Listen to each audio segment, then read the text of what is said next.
Saya staff Ghost Museum dulu. Apa tahu Ghost Museum? Ghost Museum Penang. Lah ni kat Melaka dia buat yang nombor 2 satu. Tapi kat Melaka dia macam Sorry, lebih apa pada jangan western. cakap aku tak pandai ke apa. Aku memang tak tahu Ghost Museum. Ghost Museum pun tak tahu. Udah ni antara the most attraction kat Penang. Museum penjara Tak, tahu lah. museum hantu.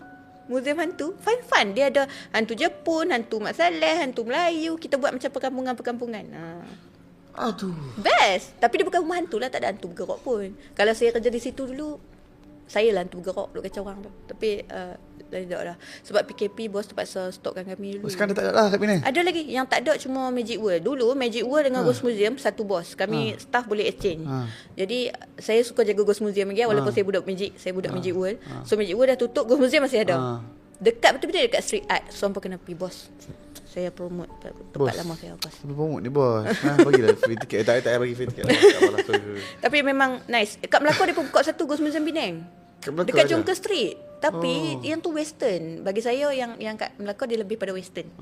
Tapi kat so maksud dia kalau pergi museum hantu ni, macam masuk first nampak apa? Dia cerita lah. Yang first hampa jumpa perkampungan Melayu. Hantu Melayu dulu. Pocong main. Pocong kat sana tak scary lah. Yang scary penanggai. Lepas tu Dia buat patung lah. Patung kita buat history dia. Tapi history dia tu dia pun ikut Google lah. Siapa nak masuk? Ada orang masuk lah. Masuk. Antara the most attractive kat Penang. Dulu kalau kata orang daripada Arab Cumi meniaga tiket dulu lah. Saya dulu duk jadi tour guide dalam tu. Saya akan cerita. Ni adalah orang minyak. Cumi experience sebab saya suka. Tahu semua benda. Masa people kat bos saya kata bos ni patut dia tahu semua benda guys. Welcome to Sembang Seram Combi Lisa edisi khas.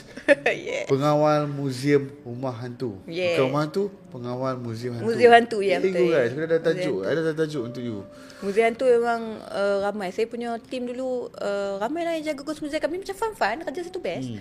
Tapi saya suka part yang kalau nak jumpa Jiangshi. Kalau Cina dia ada hantu lompat tu kita panggil Jiangshi. Jiangshi sana memang padu. Mana? Yang dekat Ghost Museum tu. Kalau pergi situ paling scary. Wih. Kampung Melayu orang takut. Tapi bagi saya duk kena tutup lampu kalau closing malam tekanan kan petang-petang tu. Tak ada apa? Tutup? Weh. Tingkat 3 kacau. Tingkat 3 ada zombie semua. Bos buat zombie. Tempat tu. So kena pergi tingkat 3 tutup lampu semua? Tutup lampu dia asing-asing. Ada member teman lah. Sedap. Kalau hang kat dalam hang lah tolong closing seorang-seorang. Closing kat kaunter. Hang banyak kerja lain, kerja halal hang boleh cari. Hang bayar tempat kat Penang. Bos apa nasi kandang hang boleh minta kerja.